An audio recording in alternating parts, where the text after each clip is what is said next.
I always believed marriage was supposed to be built on trust, on love, on loyalty. For 10 years I thought that's what we had, me and Jenna. We were high school sweethearts who married young, built a home in the suburbs of Chicago, and lived what looked like the picture-perfect life. I was the dependable husband.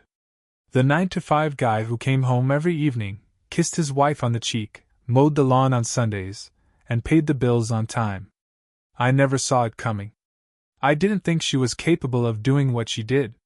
But looking back, maybe I should have noticed the signs. It started about 6 months ago when I got promoted. My boss, Craig Walker, the senior VP at the marketing firm I worked for, told me I'd be leading a new account. The promotion came with a pay bump, better office, and longer hours. Jenna was thrilled at first, or at least she pretended to be. "You deserve this, baby," she said, hugging me tight that night. "I'm so proud of you." I believed her. But the late nights began to pile up.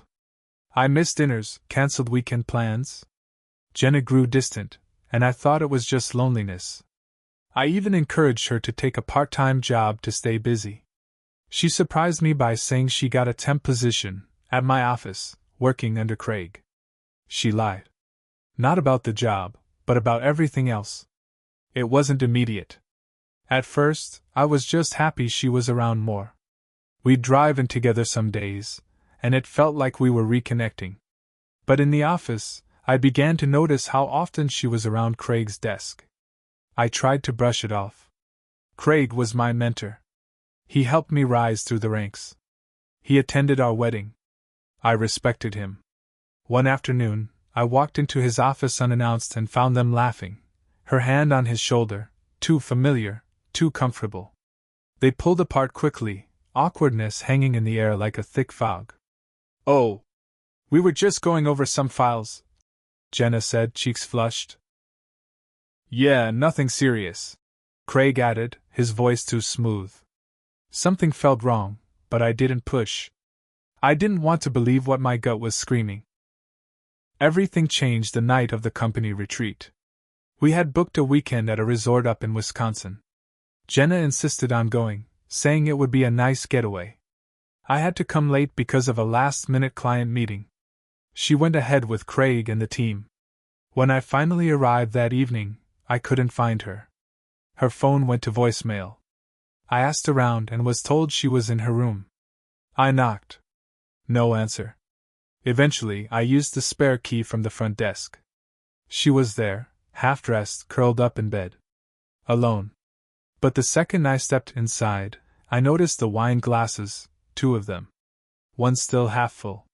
A man's jacket thrown over the chair. And the unmistakable smell of cologne that wasn't mine. She sat up, startled. "You shouldn't be here yet," she stammered. "Clearly," I said coldly. She didn't deny it. Didn't even try. Tears welled up in her eyes, but I didn't feel sympathy. I felt rage. Confusion. Betrayal. "How long?" I asked. She hesitated. Then, in a voice barely above a whisper, she said, 3 months. Chapter 4, The Truth Comes Out. Craig denied it at first. Of course he did. But after I confronted HR and threatened legal action, he stepped down voluntarily. No lawsuit, no mess. Just silence. He never even apologized. Jenna moved out 2 weeks later. Said she needed space to think. But I knew what that meant. She was staying with him.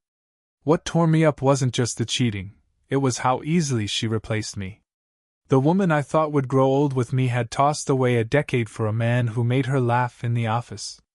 I fell into a dark place. Drinking. Skipping work. I lost 10 pounds in 2 weeks and couldn't look at myself in the mirror. Everyone around me said, "You'll get through this." But I didn't want to. I wanted to break something. Someone. A month later, I saw them together, at a restaurant downtown. I had gone there with a friend from work, trying to move on, trying to breathe again. And there they were. He had his arm around her. She was laughing like nothing had happened. I lost it. I walked up to their table, calm on the outside but burning inside. Enjoying your stolen prize? I asked, staring Craig down. Jenna looked up, startled. Her smile vanished. David, please. No. Don't please me. I snapped. You lied. You cheated.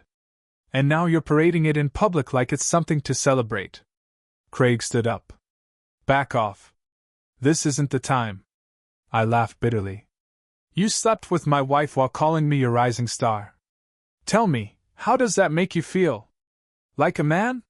He didn't respond. Jenna didn't either. I left without another word.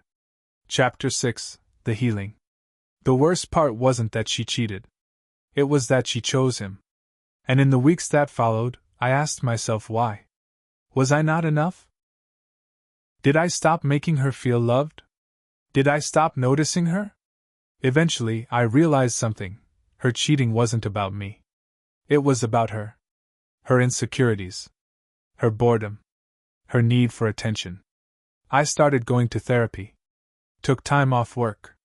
Reconnected with old friends. I even adopted a dog, Charlie, a golden retriever with too much energy and not enough manners. He made me smile again. Slowly, I pieced myself back together. 6 months later, Jenna showed up at my door. She looked different. Tired. Regretful. Can we talk? She asked. I nodded, but I didn't invite her in. We sat on the porch. I'm sorry, she said. I messed up. Craig, he wasn't who I thought he was. We're not together anymore. I didn't say anything. I miss us, she continued. I miss you. I looked at her, really looked at her. And I saw the woman I had once loved, but not the one I could trust again. I hope you find what you're looking for, I said. She cried. But I didn't. I had already mourned our marriage. That chapter was closed.